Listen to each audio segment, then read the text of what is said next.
చూసుకుంటే విజయ్ పట్టాభిషేకంలో స్పెషల్ అట్రాక్షన్గా త్రిష ప్రమాణ స్వీకారం వేళ ఆకట్టుకున్న అందాల తార తమిళనాడు రాజకీయ చరిత్రలో నూతన శకానికి నాంది పలికిన తలపతి విజయ్ ప్రమాణ స్వీకారోత్సవంలో వెండితెర ధ్రువతార త్రిష ప్రత్యేక ఆకర్షణగా నిలిచారు.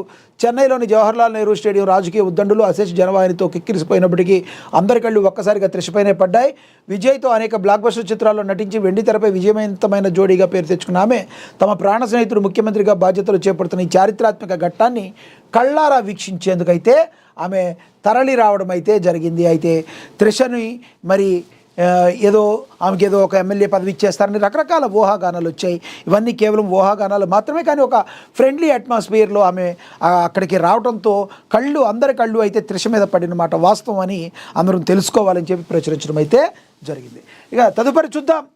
రాష్ట్రానికి సహకరించండి ప్రధాని మోడీకి టీపీసీసీ చీఫ్ మహేష్ కుమార్ గౌడ్ లేఖ రాశారు. రాష్ట్రానికి సహకరించాలని చెప్పి మరి టీపీసీసీ చీఫ్ చెప్పడం అయితే జరిగింది.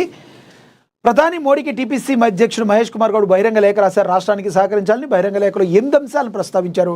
హైదరాబాద్ మెట్రో రైలు విస్తరణకు ఆమోదం, మూసీ పునరుజ్జీవానికి అనుమతులు, రీజనల్ రింగ్ రోడ్డు దక్షిణ భాగ నిర్మాణానికి అనుమతులు ఇవ్వాలని ఈ లేఖలో మరి టీపీసీసీ చీఫ్ మహేష్ కుమార్ గౌడ్ పేర్కొనడం అయితే జరిగిందని ప్రచురించారు.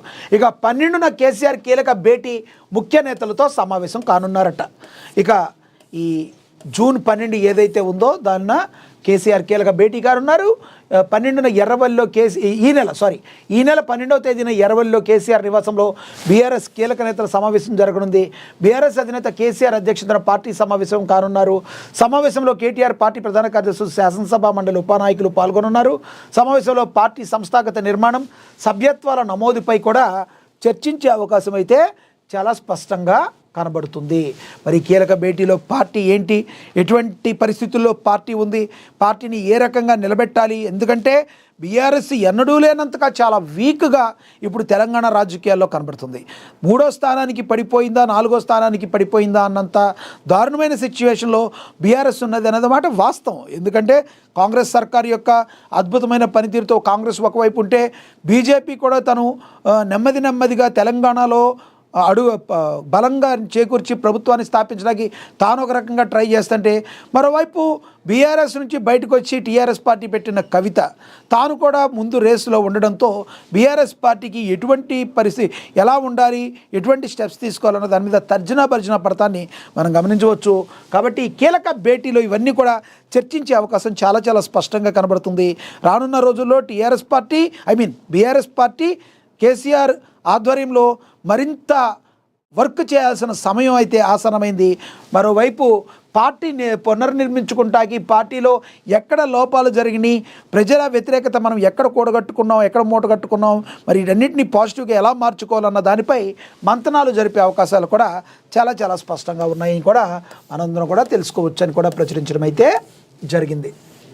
ఇక తమిళనాట సరికొత్త చరిత్ర, సీఎంగా విజయ్ ప్రమాణ స్వీకారం. అదిగో ప్రమాణ స్వీకారం చేయడానికి ఎన్నో ఇబ్బందులు పడ్డారు విజయ్. కానీ ఒక రకంగా చెప్పాలంటే తాను రాజకీయాల్లోకి వచ్చిన తర్వాత విజయం సాధించే వరకు చాలా సులువుగా విజయ్ సాధించినా కూడా ఆ 4 రోజులు రాజకీయాలంటే ఇలా ఉంటాయా, రాజకీయం అంటే ఈ రకంగా ఉంటుందని ఆ 4 రోజులు నేర్చుకున్నాడేమో అనుకుంటే అతిశయోక్తి కాదేమో. తను ప్రభుత్వం స్థాపించడానికి ఏకంగా 5 పార్టీలతో తాను మరి పొత్తు పెట్టుకోవాల్సిన పరిస్థితి. సింగిల్గా పోటీ చేసినప్పటికీ కూడా ప్రజలు మరి తాను సింగిల్గా ప్రభుత్వాన్ని ఫామ్ చేసేంత ఇవ్వపోయేటప్పటికీ కేవలం 10 సీట్ల నుంచి 11 సీట్ల అడుగులా ఆగిపోయేటప్పటికీ తాను మరి 100% పొత్తులతోనే వెళ్లాల్సి వచ్చింది. ఈ క్రమంలో 4 రోజుల పాటు తర్జన భర్జనల మీద ఏదైతే వీసీకే కావచ్చు, సిపిఐ, సిపిఎం, కాంగ్రెస్, యుఎంఐ ఇలా రకరకాల పార్టీలన్నీ కలుపుకుని ప్రభుత్వాన్ని అయితే స్థాపించారు. ఎట్టికేలకైతే జోసెఫ్ విజయ్ అనే నేను అని ప్రమాణ స్వీకారం చేశారు. తమిళనాట ఇలా ఒక కొత్త పార్టీ వచ్చి 7 ఏళ్ళు గడిచిపోయినాయి. తమిళ ప్రజల ఆకాంక్షల మేరకు ఈరోజు సీఎంగా విజయ్ బాధ్యతలు అయితే స్వీకరించారు. మరి రానున్న రోజుల్లో పక్క రాష్ట్రాలకు కూడా, తెలంగాణ, ఏపీ రాష్ట్రాలకు కూడా ఈయన ఒక స్ఫూర్తిగా నిలిచే అవకాశం అయితే చాలా స్పష్టంగా అయితే కనబడుతుంది. ఇక 5 సంచలన దస్త్రాలపై విజయ్ తొలి సంతకాలు చేశారు. సామాజిక న్యాయమే లక్ష్యంగా కేబినెట్ కూర్పు, మంత్రులుగా 9 మంది ప్రమాణం. మంత్రిగా విజయ్ భావోద్వేగ తొలి ప్రసంగం చేశారు. ప్రమాణ స్వీకారంలో ప్రత్యేక ఆకర్షణగా రాహుల్ గాంధీ, అదేవిధంగా రాహుల్ గాంధీకి మై బ్రదర్ అంటూ ఆహ్వానం. విజయ్ సర్కారు ఏర్పాటుపై రాహుల్ అభినందనలు. అగ్ర నేతలు, సినీ తారల రాకతో దద్దరిల్ల నెహ్రూ స్టేడియం. ప్రధాని మోడీ, సీఎం రేవంత్తో సహా దేశవ్యాప్తంగా సినీ రాజకీయ ప్రముఖుల శుభాకాంక్షలు. సూటులో ప్రమాణ స్వీకారం, వెంటనే పని ప్రారంభించారు. మరి ప్రారంభించాలి కదా. మరి ఈ రకంగా తమిళనాడు రాజకీయ వేదికపై 6 దశాబ్దాల ద్రావిడ పార్టీల ఏకఛత్రాధిపత్యానికి తెరదించుతూ సరికొత్త చరిత్ర ఆవిష్కృతమైంది. తమిళ వెట్రిక్ కళిగం టీవీకి అధినేత వెండితెర వేల్పు దళపతి జోసెఫ్ విజయ్ ఆదివారం నాడు తమిళనాడు రాష్ట్ర నూతన ముఖ్యమంత్రిగా అట్టహాసంగా బాధ్యతలు స్వీకరించారు. చెన్నైలోని జవహర్లాల్ నెహ్రూ ఇండోర్ స్టేడియంలో ఉదయం 10 గంటలకు అశేష జవాహిని అభిమానుల జయధ్వానాల మధ్య గవర్నర్ రాజేంద్ర అర్లేకర్ ఆయనతో పదవి స్వీకార ప్రమాణం చేయించారు. కేవలం పార్టీ స్థాపించిన అతి తక్కువ కాలంలోనే తన మేనిఫెస్టోతో ప్రజల మనసు గెలుచుకుని తొలిసారి పోటీ చేసిన ఎన్నికల్లోనే ప్రపంచను సృష్టించారు. ముఖ్యమంత్రి పీఠాన్ని అధిష్ఠించడం దేశ రాజకీయాలను ఒక సంచలనంగా మారింది. స్టేడియం లోపలే కాకుండా వెలుపల కూడా లక్షలాది మంది అభిమానులు దళపతికి ముఖ్యమంత్రిగా ప్రమాణ స్వీకారం చేస్తుంటే